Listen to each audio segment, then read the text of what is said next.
Hello students, एक बार बहुत बहुत स्वागत है आपका फिर से Lalan top SSC railway channel पर। हम लोगों ने कोशिका चैप्टर कंप्लीट कर लिया है। अब कोशिका के बाद में अगला जो चैप्टर रहेगा वो रहेगा कोशिकांग रहेगा। जिस प्रकार से मानव शरीर के विभिन्न प्रकार के अंग होते हैं, आँख, कान, नाक, त्वचा, उसी प्रकार से कोशिका के जो भी अंग रहेंगे वो हमको डिटेल में पढ़ना है। आज कौन कौन से कोशिकांग पढ़ेंगे वो थोड़ा देख लें। साइटोप्लाज्म रहेगा, प्रोटोप्लाज्म रहेगा, न्यूक्लियोप्लाज्म, कोशिका द्रव, जीव द्रव, केंद्रक द्रव क्या होता है। अगला है अंतःप्रद्रवी जालिका, एंडोप्लाज्मिक रेटिकुलम, हम बोलेंगे एंडोप्लाज्मिक रेटिकुलम, राइबोसोम, ये क्या क्या चीज़ें होती हैं सब डिटेल में पढ़ने वाले हैं। मैंने पहले भी बोला था मेरा मकसद क्या है, याद करवाने वाला है कि आपको सारी चीज़ें याद हो जाएं यहीं पे, ठीक है। चलो तो जल्दी से शुरू करें, क्या क्या चीज़ें हमको पढ़ना है। तो पहला जो टॉपिक रहेगा वो रहेगा कोशिका सिद्धांत रहेगा। तो जर्मन वैज्ञानिक ने स्लेडिन और स्वान, अब आपको क्या करना है, इसको इस तरीके से याद करना है। पहले लिखेंगे स्वान और अगला लिखेंगे स्लेडिन, ठीक है। एक वैज्ञानिक है स्वान, अगला है स्लेडिन। तो यहां पर कोशिका सिद्धांत जो दिया स्वान ने दिया और स्लेडिन ने दिया। आपको यहां पर थोड़ा सा एक चीज लिंक करना है। सिद्धांत की बात करें तो एस से स्टार्ट होता है, स्वान एस से स्टार्ट होता है, स्लेडिन एस से स्टार्ट होता है। तो यहाँ पर हम ट्रिपल एस करके याद कर सकते हैं, क्योंकि आपको बायोलॉजी में बहुत सारे वैज्ञानिकों के नाम याद करना है, तो आपको शब्दों को लिंक करना पड़ेगा, वैज्ञानिक और वहां पर खोज में, ठीक है। तो यहां पर बात किया जाए सिद्धांत में स्वान ने दिया, स्लेडिन ने दिया। अब यहां पर क्वेश्चन ये पूछते हैं कि बताइए जंतु कोशिका सिद्धांत किसने दिया और पादप या वनस्पति कोशिका सिद्धांत किसने दिया। तो यहां पर मैंने जिस तरीके से बताया हुआ है आपको कि पहले लिखेंगे स्वान और अगला लिखेंगे स्लेडिन। तो पहले जंतु कोशिका सिद्धांत आएगा और सेकंड वाला जो आएगा पादप कोशिका सिद्धांत आएगा। इस तरीके से आपको लिंक करना है। एक और पॉइंट है जिससे आप लिंक कर सकते हैं, स्वान एक संस्कृत शब्द भी होता है। एक स्वान संस्कृत में एक शब्द होता है जिसका मीनिंग होता है कुत्ता। तो यहां पर जो ये तो वैज्ञानिक का नाम है, लेकिन आपको इस तरीके से आपको लिंक करोगे तो याद हो जाएगा। तो स्वान संस्कृत में कुत्ते को बोलेंगे, तो कुत्ता किस में आएगा, कौन सी कैटेगरी में आएगा, जंतु में आएगा। तो हम बोलेंगे स्वान जंतु कोशिका सिद्धांत दिया, वो वैज्ञानिक है, सॉरी, लेकिन क्या होता है कि हमको लिंक याद करने के लिए होना चाहिए, इसलिए मैंने बता दिया आपको। सिद्धांत क्या था वो चीज देख लो। सभी जीवधारी कोशिका व कोशिका के उत्पादों से बनते हैं, हमको पता है। कोशिका जीवधारियों के जीवन की मूलभूत संरचनात्मक एवं कार्यात्मक इकाई होती है, एक यूनिट होती है कोशिका, और प्रत्येक जीव की उत्पत्ति कोशिका से होती है। ये डिटेल था। आपको क्वेश्चन बस यहां से आएगा, स्वान और स्लेडिन, जंतु कोशिका सिद्धांत और पादप कोशिका सिद्धांत। इसके बाद में अगला वाला, रुडोल्फ वर्चाउ के अनुसार कोशिका की उत्पत्ति अपनी पूर्ववर्ती कोशिका विभाजन से होती है। ये कथन था रुडोल्फ वर्चाउ का। और यहां पर ये जो वैज्ञानिक है रुडोल्फ वर्चाउ, तो मैंने यहां पर मैं याद करूंगा वर्चाउ।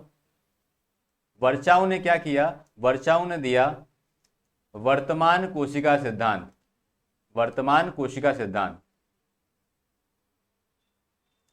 कोशिका सिद्धांत। और वर्चाउ ने दिया साथ में सेकेंड वाला पॉइंट, कोशिका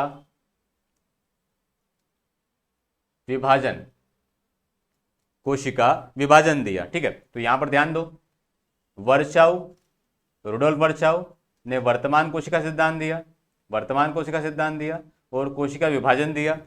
तो यहां पर थोड़ा सा और लिंक करना है। यहां पर एस और एस रिलेट किया था, अब वर्तमान वी से स्टार्ट होता है, और ये दिया वर्चाउ ने, किसने दिया, वर्चाउ ने दिया, और विभाजन भी किसने दिया, वर्चाउ ने दिया। इस तरीके से ट्रिपल वी यहां पर बन जाएगा। वर्तमान कोशिका सिद्धांत दिया वर्चाउ ने और कोशिका विभाजन भी दिया वर्चाउ ने दिया। चलो एक बार जल्दी से लिंक कर लें। कोशिका सिद्धांत दिया स्वान ने दिया, स्लेडिन ने दिया। वर्चाउ ने क्या दिया, एक दिया वर्तमान कोशिका सिद्धांत और एक दिया कोशिका विभाजन, ठीक है। यहां पर जंतु कोशिका रहेगा, दूसरे वाले में स्लेडिन में रहेगा पादप कोशिका। चलो आगे बढ़े। जो जो क्वेश्चन आपसे पूछे जाएंगे मैं सारे क्वेश्चन करवाऊंगा आपको। कोशिका की संरचना की बात करें तो मेन चीजें कितनी क्या क्या होती हैं वो देख लो। तो अगर बात किया जाए कि मानो मैंने अगर जंतु कोशिका बनाई यहां पर इस तरीके से, तो यहां पर बीच में होता है केंद्रक होता है, ठीक है।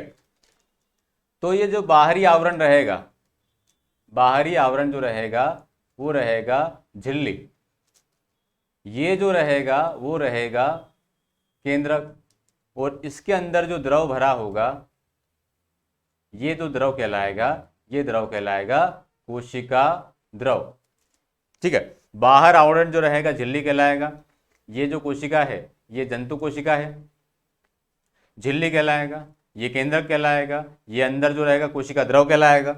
अब यहाँ पर अगर मानो ये केंद्रक है तो केंद्रक के अंदर जो द्रव रहेगा वो द्रव क्या कहलाएगा, वो कहलाएगा केंद्रक द्रव।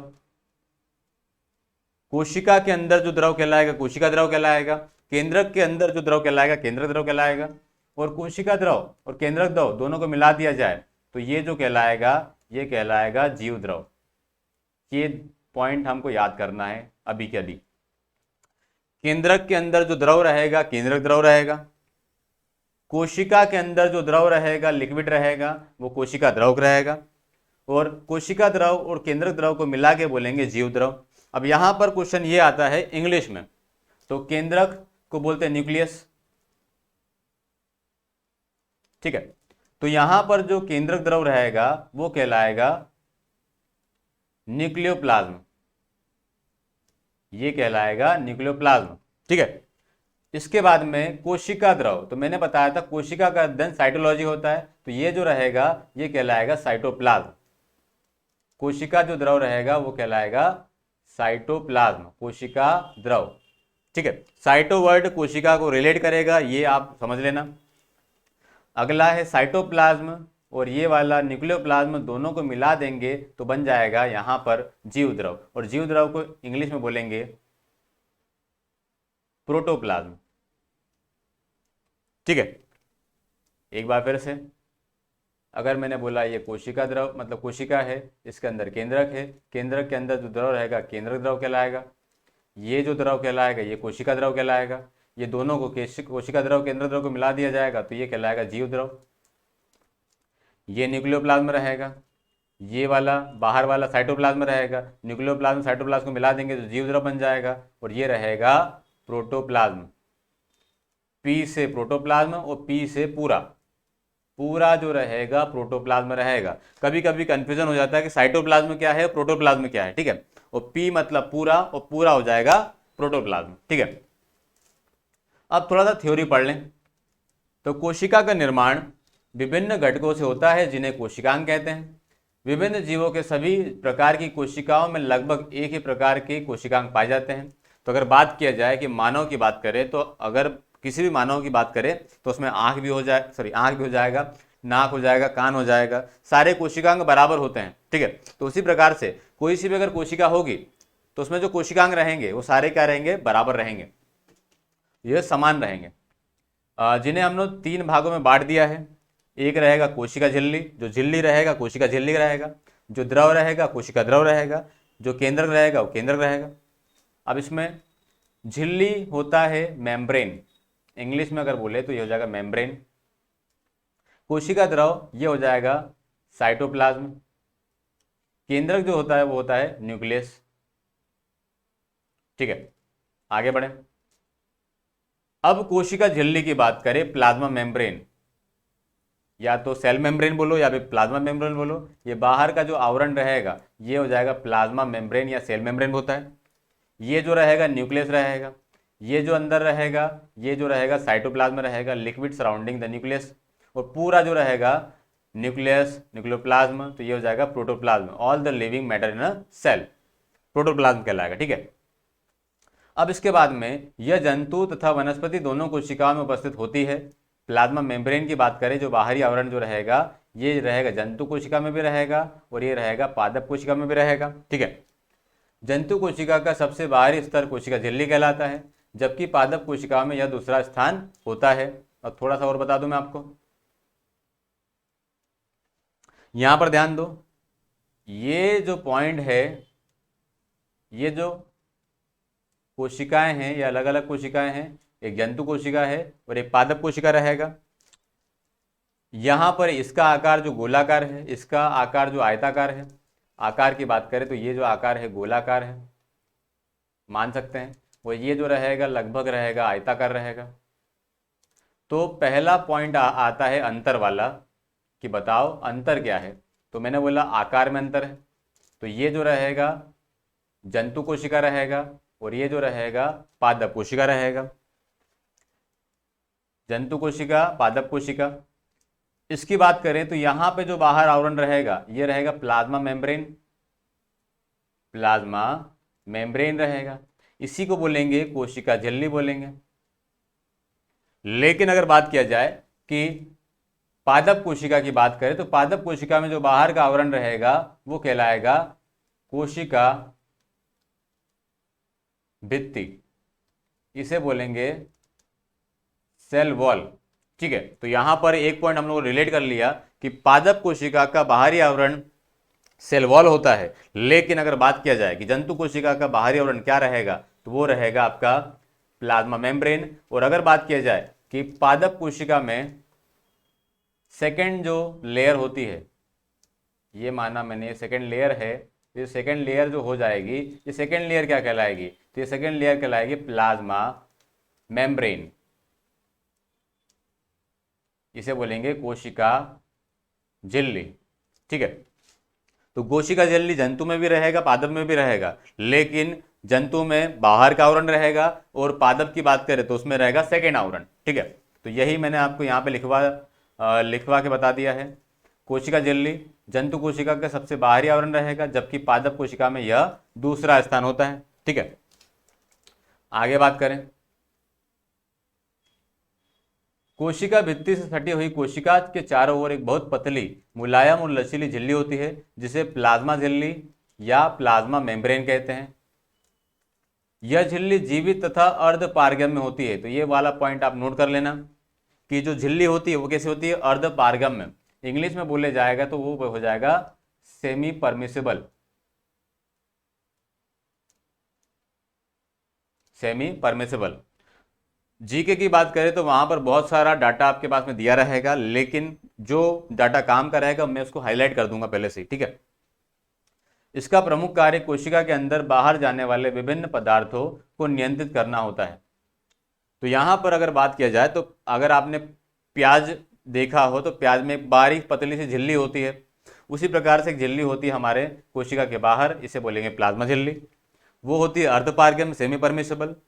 कुछ भोजन को बाहर मतलब जाने देती है अंदर, लेकिन कुछ भोजन को अंदर जाने नहीं देती है। अगर बात किया जाए, अगर मान लो एक कपड़ा लिया, कपड़े में अगर आपने दूध डाला, ठीक है, तो कुछ मात्रा में जो दूध रहेगा वो चले जाएगा, लेकिन वहां पर जो मलाई मलाई वाला जो पोर्शन रहेगा वो बाहर ही रह जाएगा।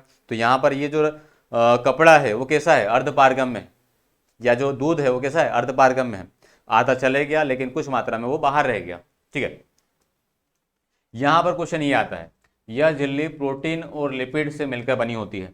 तो यहां पर बताइए कोशिका झिल्ली का निर्माण किससे हो जाएगा, तो यहां पर हो जाएगा प्रोटीन और लिपिड से, प्रोटीन और लिपिड से मिलकर बनेगी।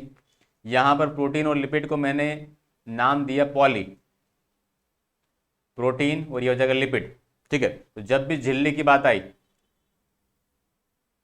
तो झिल्ली का निर्माण किससे होता है, तो हम बोलेंगे पॉली से होता है। और पॉली क्या हो जाएगा, प्रोटीन और लिपिड हो जाएगा। ठीक है, लिपिड दो प्रकार का होता है, एक रहेगा फास्फोलिपिड और सेकेंड वाला रहेगा ग्लाइकोलिपिड। दो प्रकार के लिपिड हो जाएंगे, फास्फोलिपिड और अगला वाला ग्लाइकोलिपिड।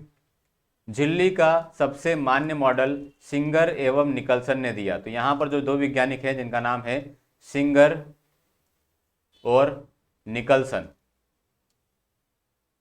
ठीक है, तो ये सबको आपको एक लाइन में पिरोना है। क्वेश्चन ये पूछा जाएगा कि बताइए प्लाज्मा मेम्ब्रेन या कोशिका झिल्ली का जो निर्माण होता है वो किससे होता है। और सेकंड पॉइंट ये पूछा जाएगा कि बताओ वैज्ञानिक किन्होंने कोशिका झिल्ली की खोज करी। तो यहां पर थोड़ा सा शब्दों में आपको लिंक कर दिया जाए। झिल्ली को मैंने रिलेट कर दिया झिल्ली से, झिल्ली को रिलेट कर दिया झिल्ली से। एक लड़की है जिसका नाम है झिल्ली। ठीक है, वो पॉली मतलब पॉलिटेक्निक कर रही है। क्या कर रही है, पॉलिटेक्निक कर रही है। वो सिंगर है, वो सिंगर बनना चाहती है। एक लड़की है झल्ली जो पॉलिटेक्निक कर रही है और वो सिंगर बनना चाहती है। अब ऐसी हालत में घर वाले क्या करेंगे, निकल सन, मतलब बेटा निकलो, तुम घर से निकलो।